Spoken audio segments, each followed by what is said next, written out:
महाकारुणिक तथागत भगवान गौतम बुद्ध आपल्या सर्वांचे उद्धार करते, विश्वरत्न बोधिसत्व डॉक्टर बाबासाहेब आंबेडकर, आपण सर्व बुद्ध उपासक उपासिका बंधू आणि भगिनींनो, आज आपण ज्या कार्यक्रमाच्या निमित्ताने जमलेलो आहोत, या कार्यक्रमाचं औचित्य, महत्त्व आणि परंपरेनुसार चाललेल्या रीती साजरा करायचा आहे. दिवस दुःखाचा आहे. 68वा हा बाबासाहेबांचा महापरिनिर्वाण दिवस आहे आणि आपण त्या निमित्ताने बाबासाहेबांना अभिवादन करण्याकरता सर्व एकत्र आलेलो आहोत.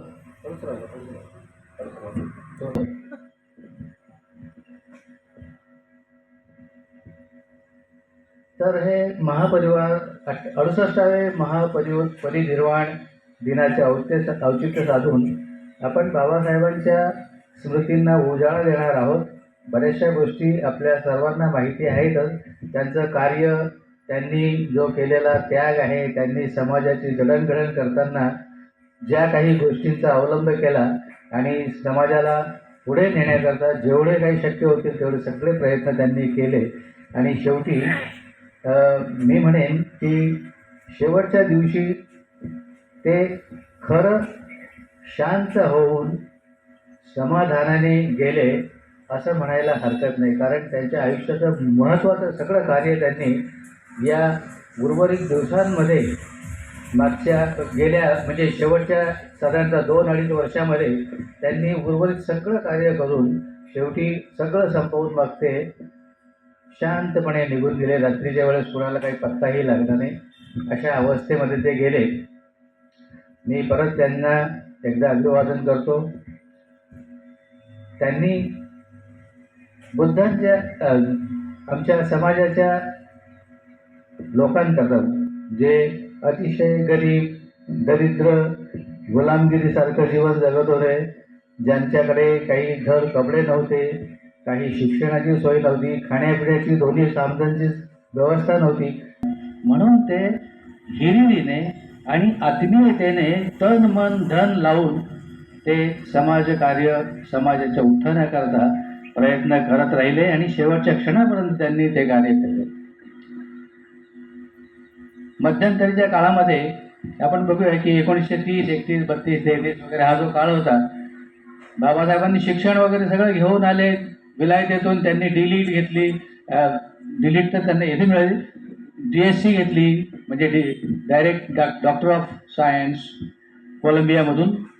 जवळजवळ 32 डिग्री त्यांनी घेतल्या आणि त्या शिक्षणाच्या दरम्यान त्यांनी जो जगाचा अनुभव घेतला, जेवढा अभ्यास केला, तेवढं त्यांचं जीवन जेवढं संपृक्त झालं ज्ञानाने, तेवढं कदाचित जसं आपल्याला आज देखील जाणवतं.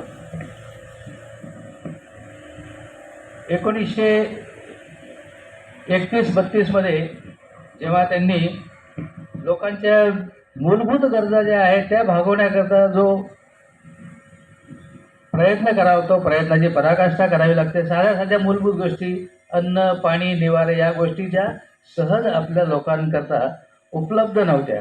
तर पहिला त्यांनी जो विषय घेतला तो लोकांच्या पाण्याचा. लोकांना गावामध्ये ज्या विहिरी होत्या त्याच्यावर पाणी भरायला मिळत नसे किंवा कुठून तरी कोणीतरी मेहरबानी करून त्यांना पाणी दिलं म्हणजे तेवढ्याच पाण्यावर दिवसभर ते आणि त्यांची लेकरं वगैरे सगळे 24 तास काम भागवायचे, अशी परिस्थिती त्यावेळेस होती. अन्नाचा तर काही नियमितपणा असा काही नव्हताच. जे काही गावातून त्यांना मिळेल, जे ज्याकडे चाकरी करतात त्याच्याकडून जे काही मिळेल ते स्वतः खायचे, उरलं तर बाकीचं बहुतेक सगळं मुलांना आणि परिवाराला देण्याचा ते प्रयत्न करा. अशी परिस्थिती आपल्या समाजाच्या लोकांची बाबासाहेबांनी पाहिली होती. म्हणून त्यांनी सुरुवातीला जो महाडचा पाण्याचा सत्याग्रह जो त्यांनी सुरू केला, त्याचं कारण हे होतं की बा आमच्या लोकांना जर सार्वजनिक पाणवठा जर उपलब्ध होत नसेल किंवा पाण्याची व्यवस्था सार्वजनिकरित्या उपलब्ध होत नसेल, गावामधल्या विहिरीवर त्यांना जर पाणी घेण्याकरता प्रयत्न करावे लागत असतील किंवा सहज ते मिळत नसेल तर अशा वेळेस सरकार दरबारी काहीतरी प्रयत्न करून त्यांच्या कमीत कमी पाण्याची व्यवस्था करावी म्हणून त्यांनी महाडचा 14 जाळ्याचा सत्याग्रह केला आणि तो सत्याग्रह खूप हिमतीने त्यांनी पार पाडला. त्यांच्यासोबत असलेले सगळे सहकारी, स्त्रिया, भगिनी वगैरे सगळ्या तिथे जमलेल्या आणि त्यांनी ज्या तळ्यामध्ये महाडच्या बकऱ्या गुरंढोरं पाणी पित होते तिथे आमच्या त्यांच्यासारख्याच आम्ही करता किंवा पाणी घेण्याकरता देखील मज्जाव होता, बंदी होती. तर हा जो मज्जाव आहे किंवा ही जी बंदी आहे ही झुगारून लावण्याकरता त्यांनी तो 14 तळ्याचा सत्याग्रह केला आणि त्याच्यामध्ये अनेक त्रास सहन झाले, पण तो सत्याग्रह यशस्वी झाला आणि नंतर मग शासनातर्फे मान्य करण्यात आलं की महाराष्ट्रामध्ये जेवढी गावं आहेत त्यांच्याकडे ज्या ज्या पाण्याच्या सोयी आहेत, विहिरी आहेत किंवा तळी आहेत किंवा काय आहेत, त्या ठिकाणी वंचित समाजाला देखील पाणी भरण्याचा पूर्ण अधिकार आहे आणि कोणीही त्यांना रोखू नये, रोखल्यास त्यांच्यावर गुन्हा दाखल केला जाईल. तर यामुळे एक असं परिवर्तन घडून आलं की हळूहळू लोकांना नियमितपणे सार्वजनिक ठिकाणी पाण्याची व्यवस्था करण्याची त्यांची सोय झाली आणि लोकांचा तो एक महत्त्वाचा प्रश्न खेड्यापाड्यातून, शहरात तर काही प्रश्न नव्हता पण खेड्यापाड्यातून तो मुख्य प्रश्न होता आणि त्यामुळे तो त्याचं निराकरण झालं, तो सॉल्व्ह झाला. त्याच दरम्यान इकडे आपल्याला आपल्या बाबासाहेबांना माहिती होती प्रवेश नाही, हिंदूच्या देवाला नमस्कार करायचा अधिकार नाही, त्याला लांबूनच कुठून तरी दर्शन घडलं तर नशीब समजायचं आणि बाहेरच्या बाहेरच जायचं. तो मध्ये शिरू शकत नाही, कंपाऊंडमध्ये शिरू शकत नाही कारण विटाळ होईल, अशी त्या लोकांची एक सक्त धारणा होती. आणि त्यामुळे हा देखील एक देवाच्या पूजेचा, भगवंताच्या कुठले त्याचे देव ज्यावेळेस जे होते, रामाचं मंदिर असेल, कृष्णाचं मंदिर असेल, आणखीन कोणते मंदिर असेल, शेकडो हजारो लोक तिथे जमले. बाबासाहेब तिथे आल्यावर खूप असा एक प्रकारचा दंगा होण्याची भीती होती. कलेक्टर त्यावेळेस इंग्रज होते, त्यांनी भरपूर काळजी घेतली आणि कुठलीही अघटित घटना होऊ देण्यापासून सर्व थांबवलं. मोठा जनसमुदाय, आपल्या महिला आणि पुरुष भरपूर प्रमाणामध्ये काळाराम मंदिराच्या तिथे पोहोचलेले आणि समोर बाजूंनी त्यांनी अक्षरशः चारी दरवाजाला काळा मंदिराला वेढा घातला होता. जसं एखादं सैन्य एखाद्या किल्ल्याला किंवा एखाद्या राजधानीला चौफेर बाजूंनी तह करण्याच्या दृष्टीने वेढा घालतं, तशा प्रकारे हा वेढा घातला गेला होता आणि 4 वर्ष जवळजवळ हा सत्याग्रह चालू राहिला. आणि शेवटी मग असं एक मान्य करण्यात आलं की जर तुम्ही हिंदू आहात तर भलेही ते अस्पृश्य असतील, मिळालीच पाहिजे, कोणीही त्यांना मज्जाव करता कामा नये. अशा पद्धतीने काही ज्या लहान लहान गोष्टी होत्या त्या प्रत्येक वेळेस त्यांना आवश्यक तेवढं महत्त्व देऊन बाबासाहेबांनी ते प्रश्न सोडवण्याचा प्रयत्न केला. बाबासाहेबांच्या लक्षात आलं की आम्ही ज्या हिंदू धर्मामध्ये अस्पृश्य या जाती जमातीतून आलेलो आहोत, आम्ही हिंदू अस्पृश्य आहोत, पण जे हिंदू स्पृश्य आहेत, वरच्या जातीचे आहेत, ते आम्हाला हिंदू म्हणतात, पण आम्हाला इतर हिंदूंसारख्या कुठल्याही प्रकारची समानता नाही. हा हिंदू धर्म जर लोकांना कुठल्याही प्रकारची समानता देऊ शकत नाही, लोकांना कुठल्याही प्रकारचं स्वातंत्र्य देऊ शकत नाही, तर अशा धर्माचा आणि आपला पुढे कुठलाही संबंध राहू नये म्हणून त्यांनी येवला येथे जी सभा घेतली त्यावेळेस त्यांनी जाहीर करून टाकलं की मी मरताना मात्र या हिंदू धर्मामध्ये मरणार नाही आणि मी वेगळ्या धर्माचा पाईक असेल हे त्यांनी तिथेच सांगून टाकलं. आणि त्याच वेळेस त्यांनी सांगून टाकलं की हा धर्म परिवर्तनाचा दिवस समजावा आणि तेथपासून त्यांनी पुढे प्रत्येक वेळेस बुद्ध धर्माकडे वाटचाल करण्याकरता अनेक प्रयत्न केलेत आणि अनेक गोष्टी शिकले. भगवान बुद्ध अनेक धर्मांचा त्यांनी आधी अभ्यास केला आणि त्यानंतर मग भगवान बुद्धाच्या धर्माचा पण अभ्यास केला, जो भारतातीलच धर्म होता, इतर देशातील धर्म नव्हता.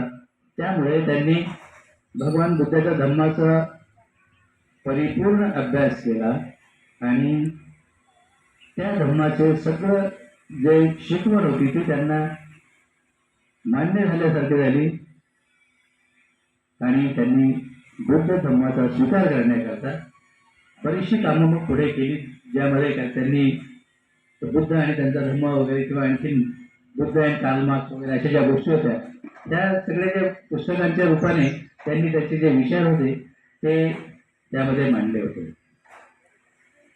या गडबडच्या दरम्यानच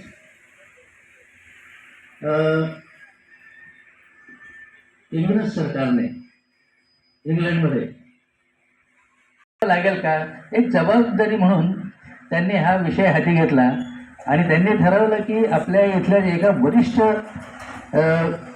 कमिशनर लेवलच्या अधिकाऱ्याला एक डेलिगेशन घेऊन भारतामध्ये पाठवावं आणि तिथल्या जनतेच्या प्रत्यक्ष भेटी घेऊन तिथल्या जनतेचे जे प्रतिनिधी आहेत, लीडर्स आहेत, त्यांच्या भेटी घेऊन त्यांच्याकडून तिथल्या सगळ्या समाजाचे प्रश्न जे आहे ऐकून घ्यावेत आणि इथे येऊन त्याच्यावर आपल्याला काय मग तोडगा काढता येते काढते. 5-7 लोकांचं त्याच्याबरोबर अधिकाऱ्यांचं दल दिलं आणि ते भारतामध्ये आले, ज्याला आपण सायमन कमिशन म्हणतो. सायमन सर्वांना आमंत्रित केलं आणि त्यांच्याशी चर्चा सुरू केल्या. बाबासाहेबांचा जेव्हा क्रमांक आला तेव्हा बाबासाहेब अगदी शांतचित्ताने पण खूप खंबीरपणे उभे राहून बोलायला लागले. बाबासाहेबांचा त्यांची बॉडी बघून त्यांचं पूर्ण फिजिक्स बघून प्रभाव पडतो की नाही. तर अशा राजमिंट्या माणसाला बघून सायमन म्हणाले की just wait, I will hear you at the end. थोडं थांबा तुम्ही, सर्वात शेवटी तुमचं ऐकून घेणार आहे. तर एवढं एक प्रभावी व्यक्तिमत्व बाबासाहेबांचं होतं आणि सर्वांचं झाल्यानंतर मग त्यांनी डॉक्टर आंबेडकरांना बोलावलं. म्हणजे mister doctor Ambedkar, you can please come and give your opinion about the social aspects of your Indian society and your people.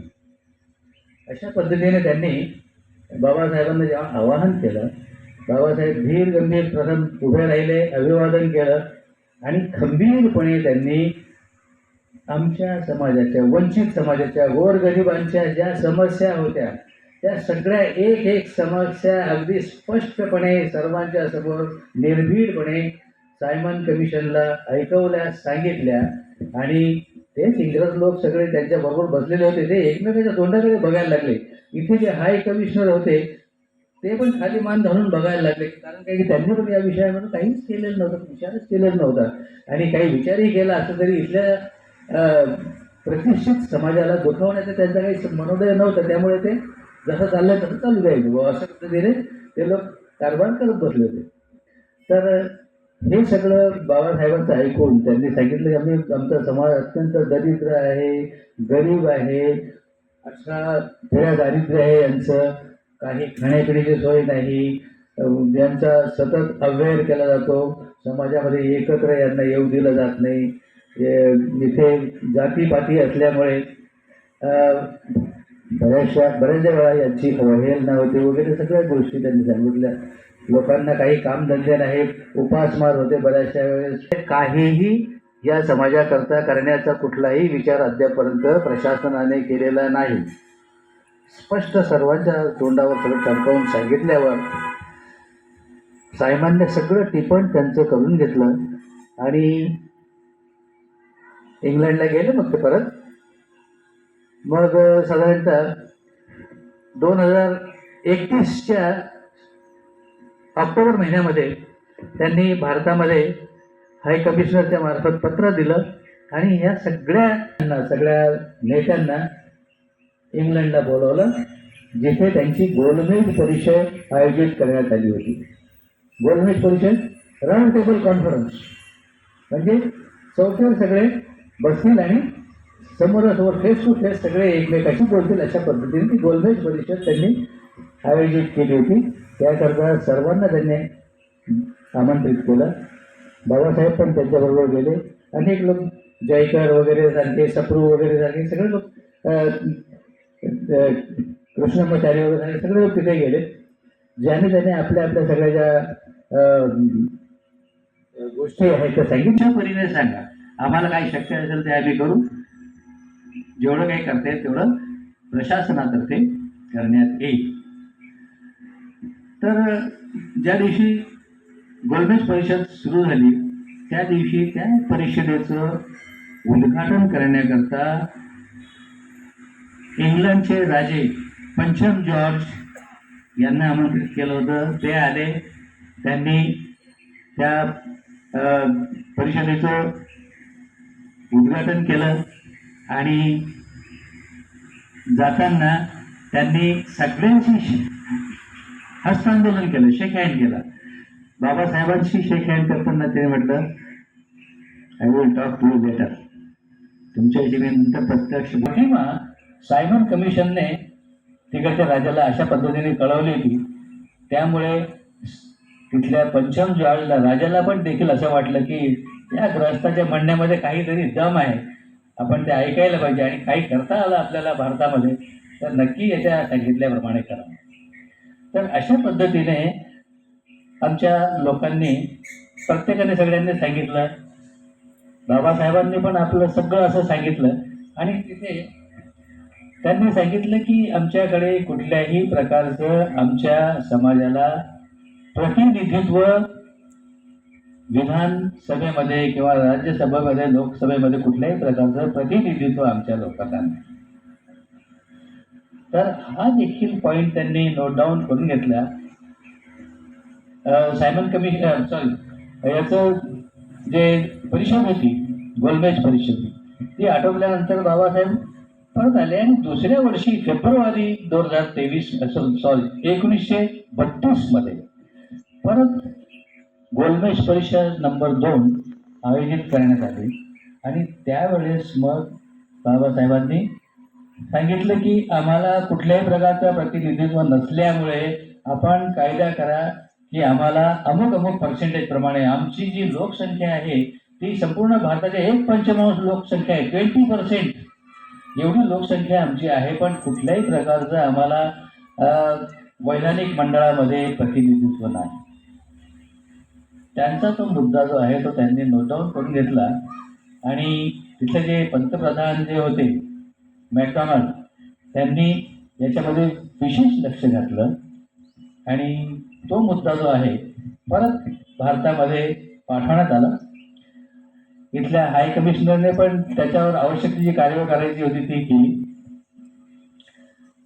मग असं झालं की इथे प्रतिनिधित्व द्यावं म्हणजे कसं द्यावं याच्याकरता महात्मा गांधींनी तिथे गोलमेज परिषदेमध्ये एक प्रश्न उपस्थित केला होता की मी अस्पृश्यांचा नेता आहे.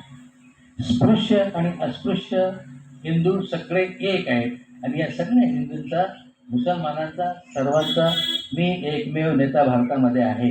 यांचे काही प्रश्न असतील, यांच्या काही मागण्या असतील त्या मी सॉल्व्ह करेल किंवा काही अडचण आली तरच मी ब्रिटिश सरकारला सांगेन, असं त्यांनी तिथे कबूल केलं. पण हे बाबासाहेबांना मान्य नव्हतं. त्यामुळे त्यांचं आणि गांधीजींचे तिथेच थोडेसे वाद झाले आणि परत निघाले सगळे. इथे आल्यानंतर मग काही दिवसांनी महात्मा गांधी त्यांनी सगळीकडे झेंडोरा निंदा केली. आपण काही करत नाही असं सांगितलं, आपल्याला काहीच करता येत नाही हे असं त्यांनी तिकडे कंप्लेंट केल्या वगैरे असं बरेच बोलले. तिथे बाबासाहेबांच्या विरोधात खूप मोठं जनमत तयार झालं आणि अनेक लोकांचे मारायची धमकी दिली. कोणी अशा गोष्टी ज्या आहेत त्या बोलल्याबद्दल माफी मागायचा प्रयत्न करायला लावला. बाबासाहेबांनी कुणाच्याही म्हणण्याला, पत्राला, विनवणीला, कुठल्याही धाकदपटशाला भीक घातली नाही. ते त्यांची कामं इकडच्या तिकडच्या मीटिंग, परिषदा वगैरे काय काय ज्या चालू होत्या त्या त्यांनी सुरू ठेवल्या. महात्मा गांधींनी एक डाव रचला. त्यावेळेस ते पुण्याला होते. त्यांनी तिथे उपोषण सुरू केलं आणि ते उपोषण त्यांनी याकरता सुरू केलं की जोपर्यंत डॉक्टर आंबेडकर त्यांचं म्हणणं परत घेत नाही तोपर्यंत माझं उपोषण असंच चालू राहील. आणि हे 2-4 दिवस गेल्यानंतर त्यांच्याबरोबर असलेले त्यांचे जे अनुयायी होते, मोठे कार्यकर्ते होते, लीडर्स होते, त्यांनी येऊन बाबासाहेबांना गळ घातली आणि सांगितलं की आपण एकदा येऊन पुण्याला महात्मा गांधींची भेट घ्या. आणि ते काय म्हणतात त्यामध्ये एक काहीतरी एखादा दुवा काढून, एखादा मार्ग काही मिळतो तो काढून आपल्याला हा वाद संपवता येईल. बाबासाहेबांनी ते मान्य केलं, गेले त्यांच्याशी बोलले. गांधी म्हणाले की तुम्ही जे बोलले तिथे ते मला पटलं नाही. गांधीजी पण अगदी स्पष्ट वक्ते माणूस होते. ते पण कुणाला काही घाबरत नसत, जे काय बोलायचं ते उलगड बोलून टाकायचं. पण एक प्रकारे एक त्यांचा एक जो हे होता अहमपणा एक म्हणता येईल, तो असा होता की ते म्हणायचे की मी या संपूर्ण भारतामध्ये सगळ्या जाती जमातीच्या हिंदू लोकांचा, मुसलमानांचा, पारशांचा, शीखांचा, सर्वांचा मी एकमेव नेता आहे आणि कोणत्याही समाजामध्ये काही आवश्यक असेल तर मी तो प्रश्न सॉल्व्ह करणार. बाबासाहेबांनी विचारलं, मग इतके वर्ष तुमच्या समोर हे सगळं धादांत घडत आहे, तुम्ही का केलं नाही, काय केलं इतके वर्ष तुम्ही? गांधींना त्यावेळेस काही बोलायला उत्तर नव्हतं. मग शेवटी असं बोलणं होत असताना बाबासाहेब म्हणाले की हे सगळं प्रोग्राम होत चालला. 2 दिवस असेच गेले. मग बाबासाहेबांनी त्यांना सांगितलं की आम्हाला वैधानिक मंडळामध्ये आमच्या लोकसंख्येच्या अनुसार प्रतिनिधित्वाच्या ठराविक सीट्स मिळायला पाहिजेत. आमचे राखीव मतदारसंघाची मंडळी जेवढी सगळी सोबत त्यांच्या होती त्या सगळ्यांनी त्यांना सांगितलं आणि त्यांचं मन वळवलं आणि बाबासाहेबांचं म्हणणं ऐकून घ्यायला त्यांना भाग पाडलं. मग तो एक रेशो ठरला की मग किती सीट्स अस्पृश्य समाजाच्या प्रतिनिधींना द्याव्यात. त्यामुळे बाबासाहेबांनी जी मागणी केली होती त्यामध्ये थोडाफार फरक झाला आणि 21 सीट्स अस्पृश्य समाजाच्या प्रतिनिधींना देण्याचं महात्मा गांधींनी आणि तिथे जे मंडळ होतं त्यांनी मान्य केलं. हे झालं. पण महात्मा गांधींची आणखीन एक वस्तू होती की हे जे आम्ही प्रतिनिधित्व तुम्हाला देतो आहे तर तुमचे जे प्रतिनिधी येतील त्यांना फक्त 5 वर्षाची आम्ही कालमर्यादा देऊया. बाबासाहेब म्हणाले 5 वर्षामध्ये तो माणूस ज्याने कधी राजकारण बघितलं नाही आहे किंवा ज्याने कधी त्या खुर्चीवर जाऊन बसला नाही आहे किंवा त्या त्या माहोलमध्ये त्या याच्यामध्ये वातावरणामध्ये कधी राहिला नाही आहे, तो माणूस सगळं समजेल केव्हा आणि करेल केव्हा ते सगळं. तर बाबासाहेब कमीत कमी 10 वर्ष तरी तुम्ही त्या प्रतिनिधीला संधी दिली पाहिजे. महात्मा गांधी नाही म्हणले. आणखीन काही 2-3 तास गेल्यानंतर मग त्यांच्यासोबत असलेल्या लोकांनी महात्मा गांधींचं मन वळवलं आणि त्यांना सांगितलं की यावेळेस तुम्ही हे मान्य करून घ्या, नाहीतर तुमचा सत्याग्रह हा असा चिघळत राहील. तुमच्या जीविताला धोका आहे. तुमचा जीव भारताच्या लोकांच्या दृष्टीने महत्त्वाचा आहे असं त्यांना सगळं सांगून त्यांना हे बाबासाहेबांची मागणी होती ही मान्य करायला लागली. आणि नंतर मग बाबासाहेबांच्या म्हणण्याप्रमाणे तो एक करार झाला ज्याला आपण पुणे करार म्हणतो. तो पुणे करार झाला आणि तो पुणे करार अशा पद्धतीने बाबासाहेबांनी आपल्या पदरात पाळून घेतलं. ज्याचं फलित जे आहे ते आपल्याला वैधानिक मंडळामध्ये प्रतिनिधित्व मिळाल्याचं तेव्हापासूनचं सुरू झालं. म्हणजे गोलमेज परिषदेमध्ये बाबासाहेबांनी जो खंबीरपणा आणि मुद्देसूदपणाने सगळं आपल्या गोष्टी मांडल्यात त्याचा परिणाम असा झाला की तिथले लोक तर प्रभावित झालेत, तर इथून जे गेलेले प्रतिनिधी होते त्यांच्यासोबत बाकीचे ते पण प्रभावित झाले आणि त्यांना पण बाबासाहेबांचं म्हणणं प्रत्येक वेळेस पटत गेलं आणि त्यांनी देखील महात्मा गांधींना शांत केलं आणि हा पुणे करार त्यांनी मान्य करून घेतला. तर अशा पद्धतीने बाबासाहेबांचा हा जो साधारणतः 1 वर्षाचा जो कालखंड आहे तो अशा पद्धतीने त्या कामी आला आणि त्यांना पाहिजे होतं ते त्यांनी साध्य करून घेतलं. तर हे झालं सगळं त्यांनी केलेल्या बऱ्याचशा कामांचं आपण म्हणतो. आणखी भरपूर कामं त्यांनी केली, पण आपण त्याच्यामध्ये जास्त वेळ देणार नाही. आपण सर्वात शेवटी जाणार आहोत 1955 मध्ये. 1955च्या नोव्हेंबर महिन्यामध्ये, 1955च्या 1955च्या नोव्हेंबर महिन्यामध्ये बाबासाहेब काठमांडूला गेले.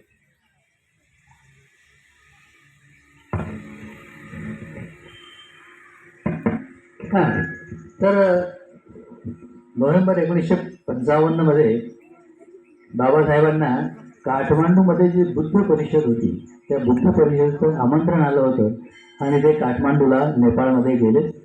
तिथे देखील त्यांनी प्रभावीपणे भाषण केलं आणि तिथले जे राजे महेंद्र होते त्यांनी त्यांच्याशी प्रत्यक्ष वार्तालाप केला आणि त्यांना मेजवानी करता देखील घरी बोलवलं भोजनाकरता. आणि त्यांचं जे काही तत्व प्रणाली होती बाबासाहेबांची ती देखील त्यांनी ऐकून घेतली. म्हणजे राजे महेंद्र जरी हिंदू धर्माचे कट्टर प्रशासक होते तरी देखील त्यांनी बुद्ध धर्माचं डॉक्टर आंबेडकरांकडून काय ऐकायला मिळतं ते त्यांनी अगदी मनापासून ऐकून घेतलं आणि त्यांचं केलेल्या कामाबद्दल कौतुक केलं, अभिनंदन केलं.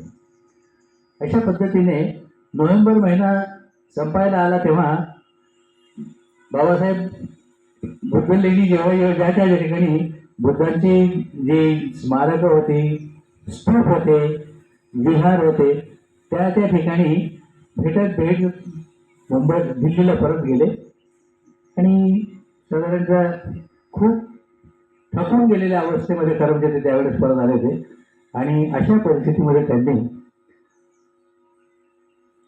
घरी येऊन विश्राम केला.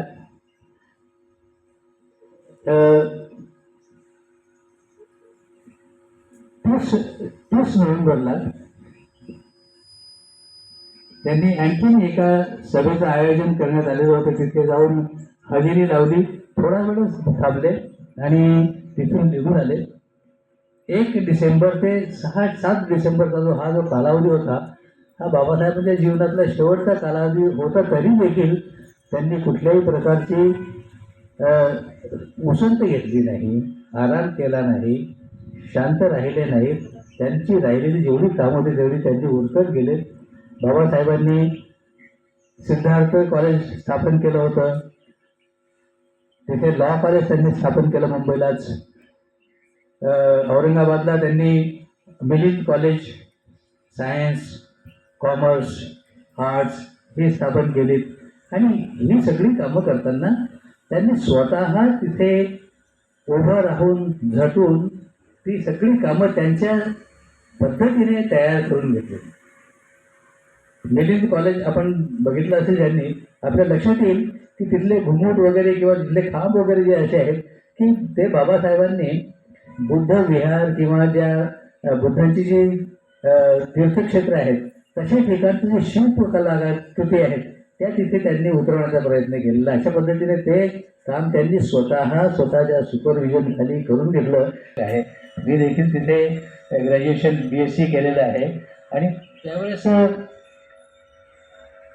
म्हणजे पहिल्या वर्षालाच गेल्यानंतर आपल्याला माहिती आहे की कॉलेजला पहिल्या वर्षाला गेलं म्हणजे खूप काही माणसाला विशेष काही असं सामाजिक ज्ञान काही असतं असं विशेष काही नसतं साधारणतः. माझी पण तेच परिस्थिती होती. गेलो, पण ज्या पद्धतीने माझ्या वडिलांनी मला सांगितलं होतं की हे आपल्या बाबांचं कॉलेज आहे आणि तुला जर तिथे शिकायचं असेल तर अवश्य जा, त्याशिवाय दुसरं चांगलं ठिकाण आणखीन कुठे शिक्षणाकरता आपल्या समाजाकरता नाही आहे. कारण तिथे सगळ्या सोयी बाबासाहेबांनी आपल्या समाजाच्या विद्यार्थ्यांकरता, वंचित समाजाच्या सगळ्या जाती जमातीच्या विद्यार्थ्यांकरता सगळ्या सोयी त्यांनी उपलब्ध करून दिल्या. हॉस्टेल होतं, जेवणाची सोय होती, कॉलेज एकदम छान, लायब्ररीज खूप मोठ्या सगळ्या गोष्टींची बाबासाहेबांनी परिपूर्ण अशी व्यवस्था केली होती. औरंगाबाद शहरामध्ये पाण्याचा बराचसा तुटवडा होत असेल, पण बाबासाहेबांचं जे ठिकाण आहे, जे आमचं जे कॉलेज जे आहे, ते एक असं ठिकाण होतं की ज्या ठिकाणी पाण्याचा तुटवडा फार कमी प्रसंगी उद्भवला. म्हणजे उन्हाळा असून देखील तिथे लोकांना, विद्यार्थ्यांना, स्टाफला पाणी मिळत असे, कोणालाही कुठे पाण्याकरता वणवण करत फिरायची गरज पडत नसेल. तर अशी जागा बाबासाहेबांनी ती शोधून काढली होती. आणि त्या पुण्य ठिकाणी आमच्यासारख्यांना, पामरांना पण काहीतरी ज्ञानार्जन करायला संधी मिळाली, याच्यापेक्षा आणखीन भाग्य आम्ही काय समजायचं. तर अशा पद्धतीने बाबासाहेबांनी शिक्षण संस्था देखील आपल्या विद्यार्थ्यांकरता काढल्या. कारण त्यांनी सांगितलं होतं आपल्या जनतेला, आपल्या समाजाला, की तुम्ही शिकल्याशिवाय, तुम्ही सुसंस्कृत झाल्याशिवाय, तुम्ही स्वच्छ झाल्याशिवाय, तुम्ही नीटनेटके राहिल्याशिवाय इतरांप्रमाणे तुम्ही दिसणार नाही. म्हणून तुम्हाला तसं होण्याकरता शिक्षण पाहिजे.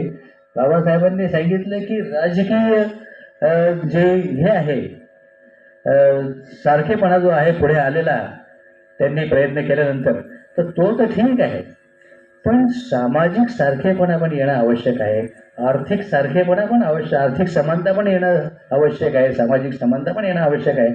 आणि ती केवळ कोणी देईल ती आपण घेण्याकरता वाट बघू नये. आपणच स्वतःहून काहीतरी, आपण स्वतःला इम्प्रूव्ह करून, स्वतःमध्ये काहीतरी सुधारणा करून आपणच इतरांप्रमाणे वागण्याचा, राहण्याचा, बोलण्याचा प्रयत्न करावा. तर तुम्ही कोणापासून असे त्याज्य असे वाटणार नाही, असं बाबासाहेबांनी सर्वांना सांगितलं.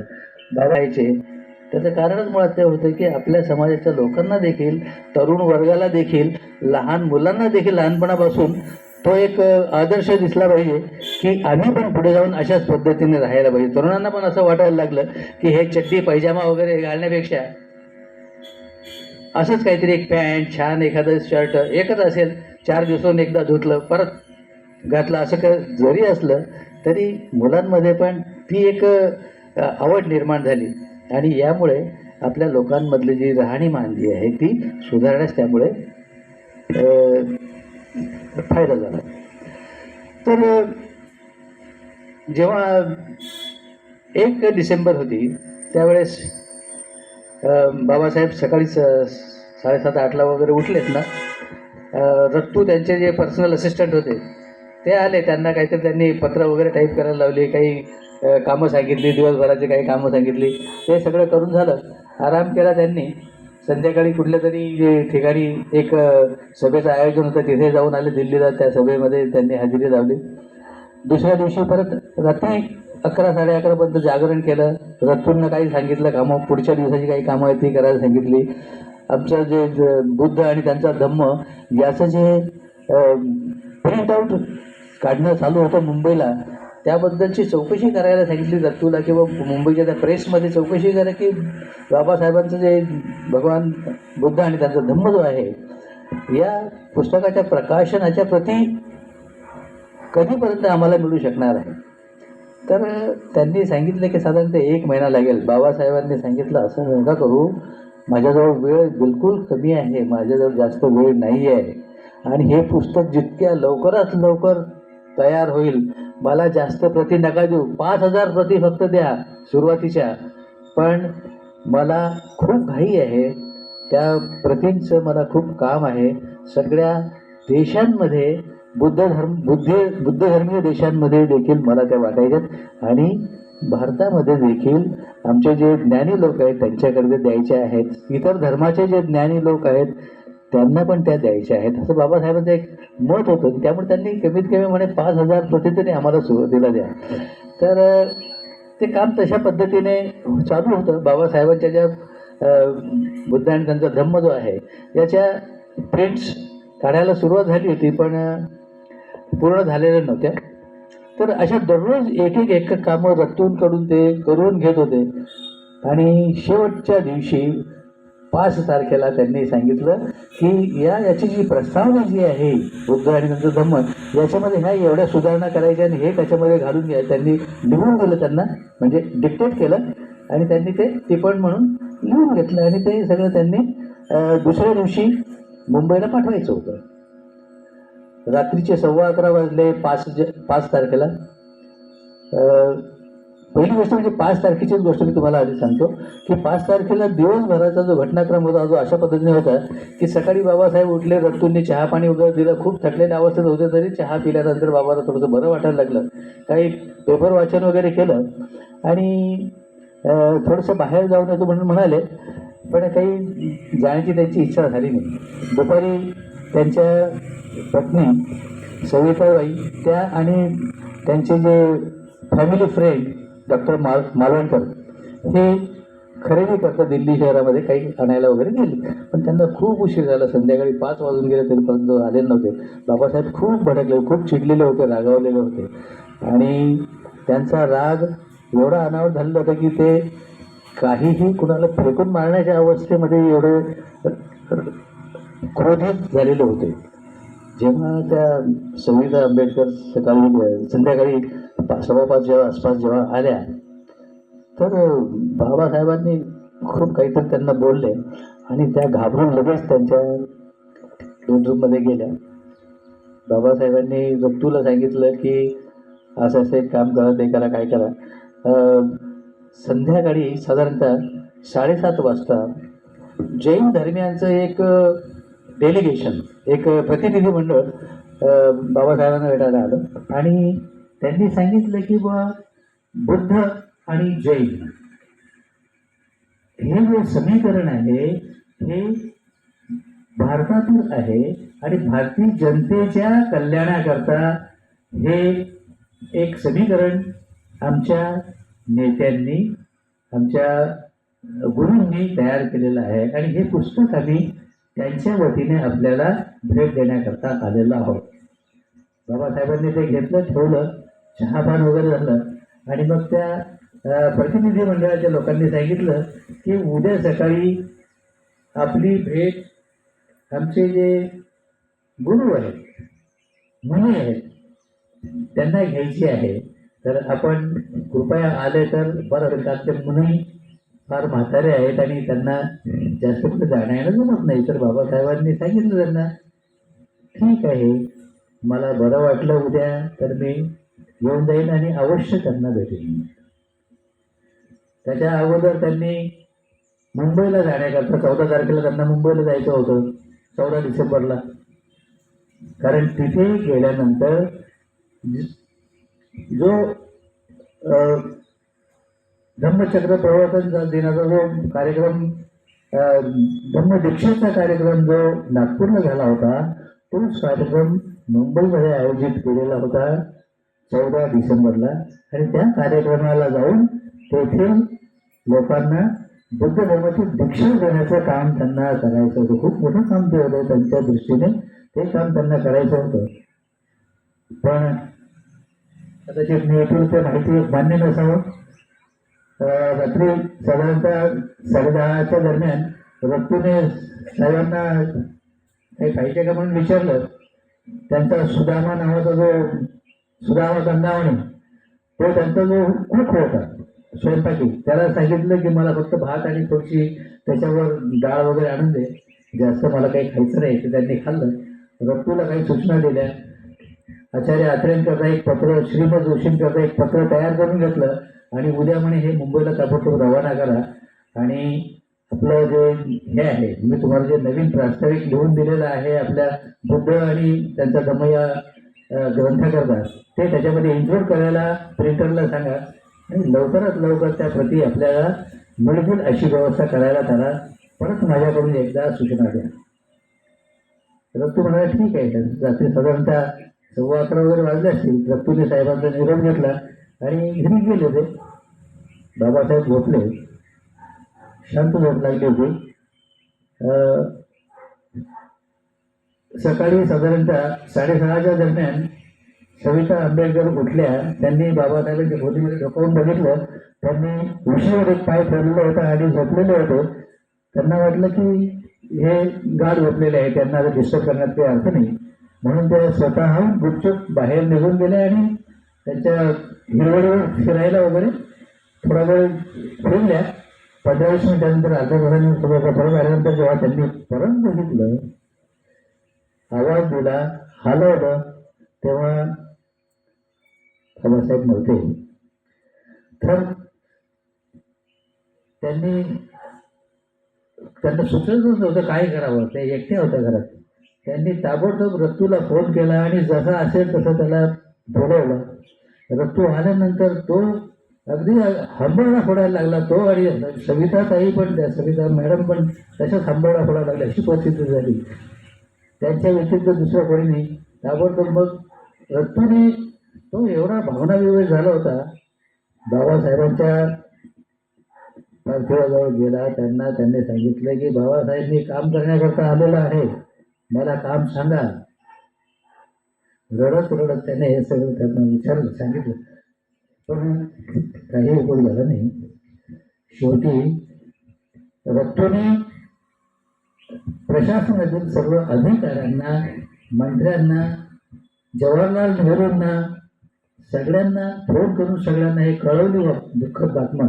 आणि सगळे ताबडतोब जसे होते तसे सकाळी सगळे बाबासाहेबांच्या बंगल्यावर आले. त्यांची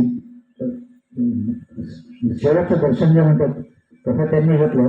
आणि प्रशासनामार्फत नेहरूंनी सगळ्यांना सूचना दिल्या. त्यांच्यासोबत जगजीवन होते, त्यांना सूचना दिल्या आणि सगळी व्यवस्था करण्याची त्यांनी जबाबदारी त्यांच्यावर सोपवली. दुपारी साधारणतः 3-3:30 वाजता त्यांची गाडीवर त्यांचं लोड केलं.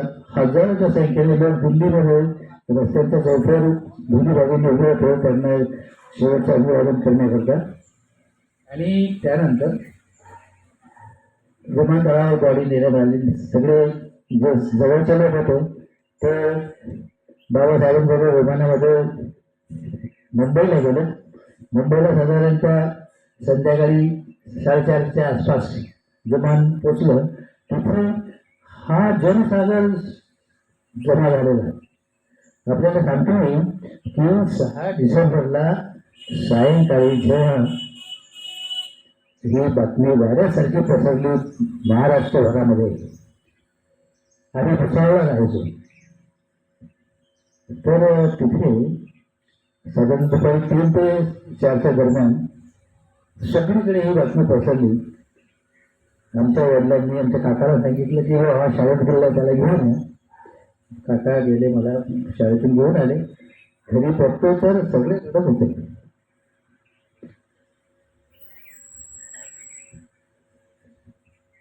मी लहान असल्यावर मला काही कळतच नव्हतं. मी 3री मध्ये होते त्यावेळेस, हार्डली 9 वर्षाचा.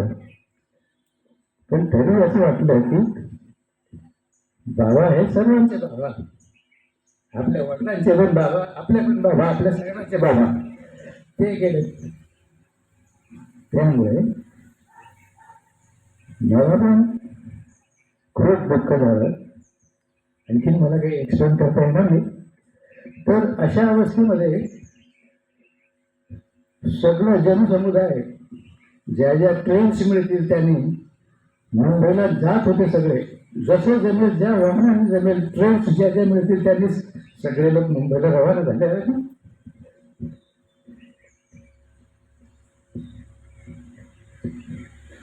मुंबईला जिथे जागा मिळेल तिथे थांबलं.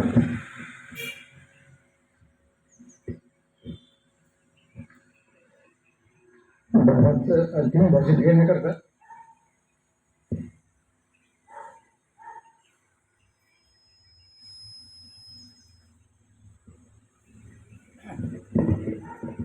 तर मुंबईमध्ये खूप मोठा जनसमुदाय एकत्र झाला. संपूर्ण महाराष्ट्रातून लाखोच्या संख्येने लोक तिथे जमा झालेत. सगळ्या रस्त्यांवर आपले लोक, दादरपासून तर दादर वेस्ट, म्हणजे दादर ईस्टला राहायचे. बाबासाहेबांचं घर जे होतं ते दादर ईस्टला होतं. आणि तिकडे दादर वेस्टला चैत्यभूमी म्हणजे दादर चौपाटी, तिथे शेवटची यात्रा न्यायची होती.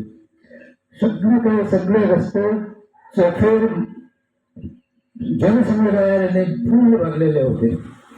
शेवटी अगदी सगळं जो नवा जमा जो आहे, या सगळ्या राजकीय नेते मंडळींनी बाबासाहेबांना अंतिम दर्शन त्यांचे घेतलं. जे मुख्यमंत्री बाळासाहेब खेर होते त्यांनी सगळी व्यवस्था केली होती आणि यात्रा शेवटची बाबांची दादर चौपाटीपर्यंत नेली. तिथे गेल्यानंतर सगळं जनसमुदाय त्या चौपाटीवर एवढा जमला होता की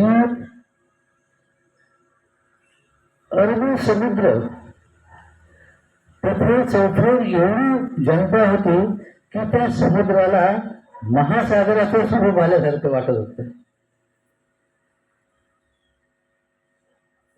अशा त्यावेळेसची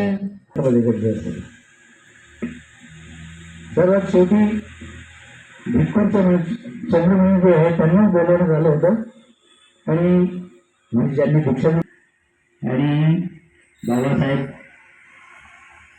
अस्मिनपत विलीन झाले. तो प्रखर सूर्य बाबासाहेबांनी सर्व जनतेला 14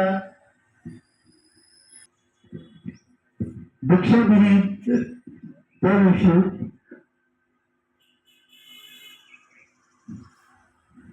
जो अनुभव आला होता त्यापेक्षा खूप असे उत्साहित झाले होते. गरीब जनता खूप आनंदाने प्रफुल्लित झालेली होती तो प्रसंग सगळा अनुभवल्यानंतर. आणि सगळ्यांना वाटलं की आपण आता स्वतंत्र झालो, आपण मुक्त झालो, आपल्याला आता काही कशाची काही फिकीर वाटणार नाही, काही काळजी वाटणार नाही, काही करावं लागणार नाही. बाबा आपले आहेत ते सगळं आता आपलं सगळं नेटकं करतील, आपल्याला पुढे खूप चांगले दिवस येतील, आपलं भविष्य फार उज्ज्वल झाले. अशा पद्धतीने सगळ्यांच्या भावना, आशा, अपेक्षा खूप पल्लवित झालेल्या होत्या. पण जेव्हा अचानक 1.5 महिन्याच्या कालावधीमध्ये हे अचानक अशी ही जी घटना घडली त्यामुळे जो अगदी माथ्यावर आलेला जो प्रज्ञा सूर्य होता तो अचानक मावळला आणि तेव्हा निर्माण झाली ती आजपर्यंत बसून निघालेली नाही. बाबासाहेब प्रत्येकाच्या मनात आहेत. क्षणोक्षणी आपल्याला जेव्हा जेव्हा पण काही असं त्यांची आठवण येते ते अमर आहेत आणि पुढे देखील अमर राहतील. आपण सर्वांनी माझ्याबरोबर म्हणत आहे डॉक्टर बाबासाहेब आंबेडकर अमर रहेल. डॉक्टर बाबासाहेब आंबेडकर अमर रहेल. डॉक्टर बाबासाहेब आंबेडकर अमर रहेल. जय बुद्ध जय भारत.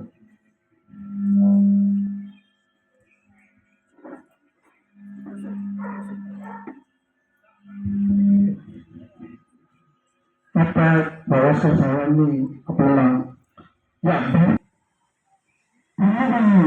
जे जे कार्य आहे ते स्पष्टपणे सांगितलेलं आहे. खरोखरच की हा अभ्यास त्यांनी हा केलेला आहे. त्या अभ्यासातून त्यांनी हे सर्व काही सांगितलेलं आहे. प्रथम तर त्यांनी 14 सत्याग्रह, नंतर मनुस्मृतीचा ग्रह, कारम मंदिराचा सत्याग्रह, पुणे करार, हिंदू कोड बिल, नागपूर बौद्ध धर्माची दीक्षा, भारतीय संविधानाची निर्मिती आणि भारतीय बौद्ध महासभेची स्थापना या सर्वांचा तंतोतंत त्यांनी वर्णन केलेलं आहे. खरोखरच आजच्या या महापरिनिर्वाण दिनानिमित्त अभिवादन करण्यासाठी आपण उपस्थित झाला आणि हे चांगल्या प्रकारचं पूर्वक आभार मानतो आणि इथे थांबतो. आता सर्वांनी काही बोलायचं सामुदायिक श्रद्धा आपलं आदरांजली अभिवादन करूया. उभं राहायचे 5 मिनिटं.